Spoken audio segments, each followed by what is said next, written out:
Hello, Santa Clarita, and welcome to Aging with Power, sponsored by Comfort Keepers and Home Care. I am your host, Myles McNamara, and our show focuses on the challenges and the topics that we face on this journey that we call aging. We begin aging from the moment we take our first breath.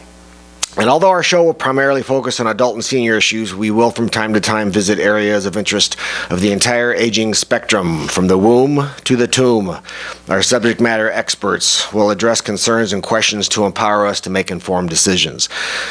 If you ever have a question during the show, we would love for you to call in and chat with us. Call on in, 661-298-5487. Again, 661-298-KHTS. You can join us on air with your question, but if you are the shy type, you can just relay your question to our sound engineer, Justin. Say good morning, Justin. I always catch you off guard with that, don't I? And he will relay to us, and we will still do our best to answer your question. Again, that number, 661-298-5487. Because after all, preparation is knowledge, and knowledge is power. We have a great show in store for you today. We're going to be talking about some things that have some sad angles, but some encouraging angles and some motivational angles. Joining me in studio today is Janet Demeter of Jack's Angels Foundation, and we are going to be talking about DIPG, which we'll get into the definition of that, but it's basically childhood brain tumors. Good morning, Janet. Welcome to Aging with Power. Good morning. I'm very happy to be here. Thanks for taking the time. I appreciate that. But before we get rolling, I just hope everybody had a great Turkey Day, great happy Thanksgiving post. I hope everybody had plenty to eat. That never seems to be an issue. How about you, Janet? Did you have a good Thanksgiving? Oh, it was great. It was good. Ate entirely too much. It was fabulous. Don't we all? Did nothing. Well, we had a great one as well. We were able to all head east and spend Thanksgiving with my oldest daughter, who is in the United States Air Force, and she's stationed at Dover, Delaware. So my dad, my wife, my daughter, and I, we all flew out there to see her and spend a few days. And Dover is actually having better weather than California right now. It was warm and beautiful out there.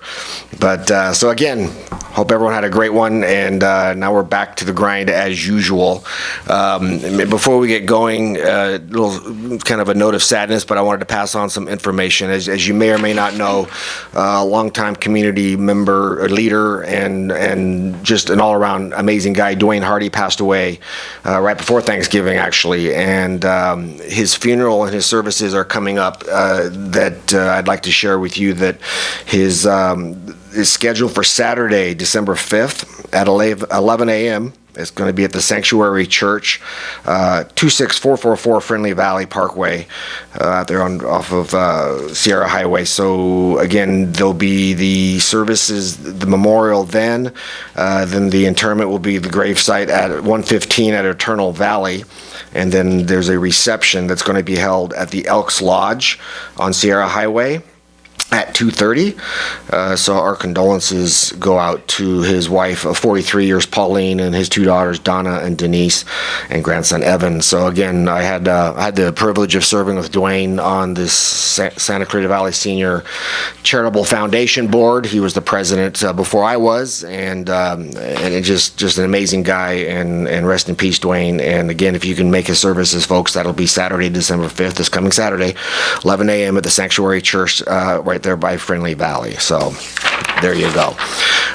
Also, we always talk about some save the date stuff, so we're going to be talking about the Santa Clarita Fun Run a little bit with Janet as well today, but that's on Saturday, February 13th, so put that on your calendar. And we still have sponsorships and booths available. We'll get into that later in the show as well. And of course, our annual Celebrity Waiter Dinner that raises funds for our Santa Clarita Valley Senior Center programs is coming up on Saturday, February 27th, and they'll be held again at the Hyatt this year. Proud to say that Comfort Keepers and Home Care is the title sponsor for this year's Celebrity Waiter Dinner. Always an amazing event, and you can also call the Senior Center if you're interested in sponsorships or more information, and that number at the Senior Center is 661-259-9444. And of course, if you don't have a pen or paper and getting all this stuff done, you can always call KHTS or actually call me as well at Comfort Keepers, and I'll bring you up to speed. But anyway, we are going to take away our first break right now. Then we come back. We'll continue our conversation with Janet Demeter. Well, not really continue. We haven't even started yet. But we're also going to talk about our parents, our aging parents, what we may or may not have noticed at our gathering for Thanksgiving, and just a few insights that I'd like to share with you. So don't go away. You're listening to Aging with Power on your hometown station, AM 1220, KHTS. Welcome back to Aging with Power. I'm Myles McNamara on your hometown station, AM 1220, KHTS. And today in studio, we are joined by Janet Demeter of Jack's Angels Foundation, and we are going to be talking about DIPG and childhood brain tumors and Janet's amazing story, an amazing person with an amazing mission, and we're going to get to that in just a moment. But before we do, I want to take a moment to talk about something that we may or may not have noticed. Thanksgiving is the most traveled holiday of the year, and it's the first time that we gather and visit our loved ones in some time, and primarily, our aging parents. And sometimes the shock is pretty right there in your face when you see your parents for the first time in a year or more. Occasional conversations on the phone. They present very well over the phone for the few minutes you're chatting with them, and everything's groovy and everything's cool. But then when you show up and you see them in person, you may notice a few things that are starting to be concerning. And the toughest thing is that conversation, is how do you start that conversation with your parents that they may need a helping hand to maintain their independence and to stay in their own home safely, which is the goal of all of our seniors. They don't want to be displaced from their home. They don't want to be put in a nursing facility or an assisted living, there's a lot of different options out there, but the primary choice of our seniors is to stay in their own home.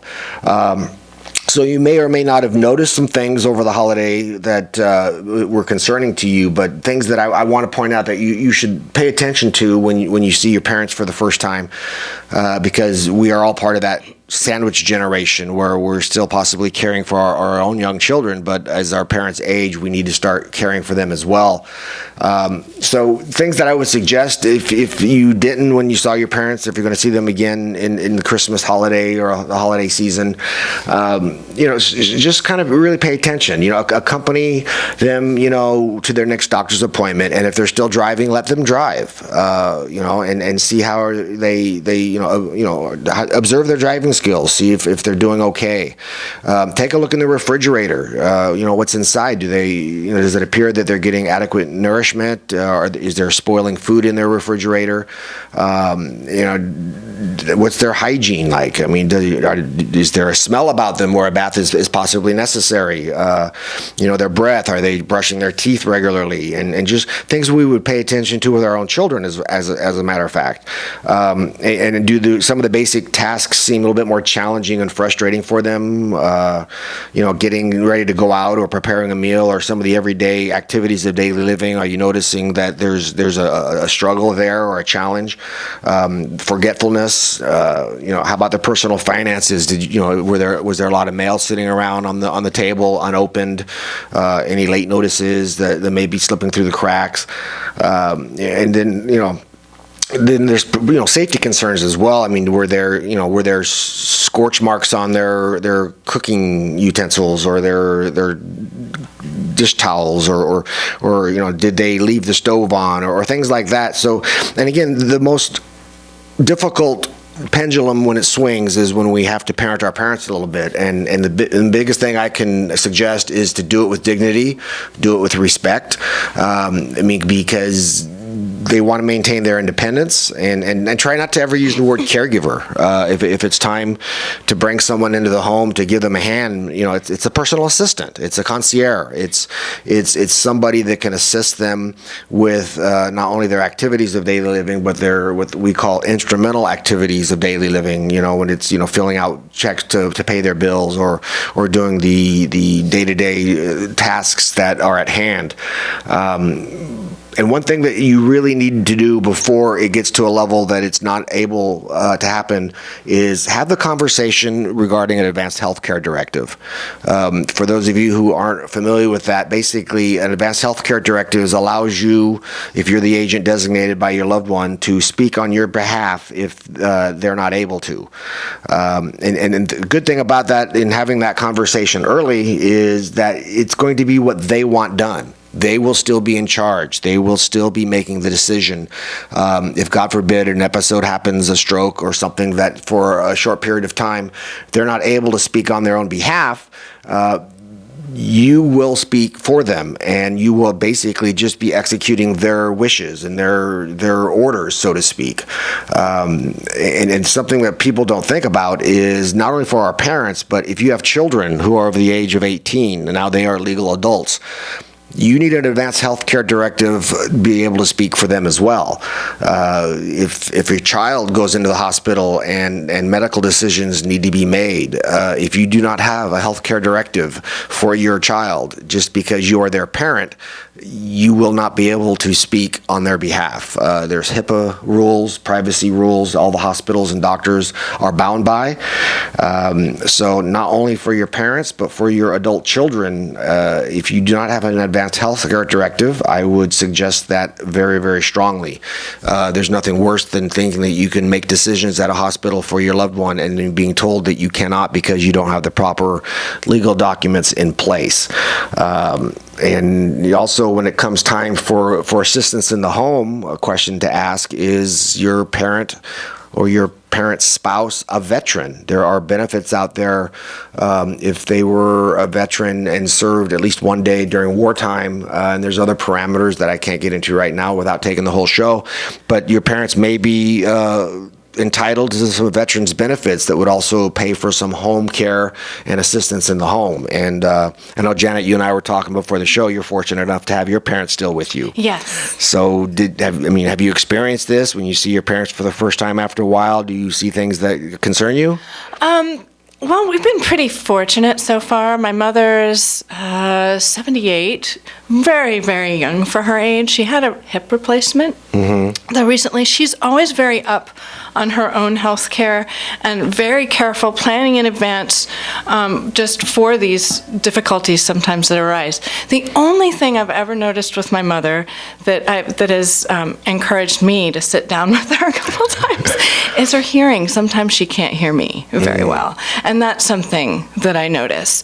And I don't think it's severe. I just think it's marginal enough that. Is she open to going and seeing an audiologist and maybe getting a hearing aid? Possibly, but I'm not sure she's fully ready for that yet. Right. All right, folks. Well, we're going to take our next break, and again, drop me an email, call me anytime with any kind of aging parent issues or questions. It's a tough road, especially when dementia or Alzheimer's starts to partake into the picture as well. But in any case, we're going to run away, come back, and we're going to talk to Janet Demeter and about Jack's Angels Foundation. So you're listening to Aging with Power on your hometown station, AM 1220 KHTS.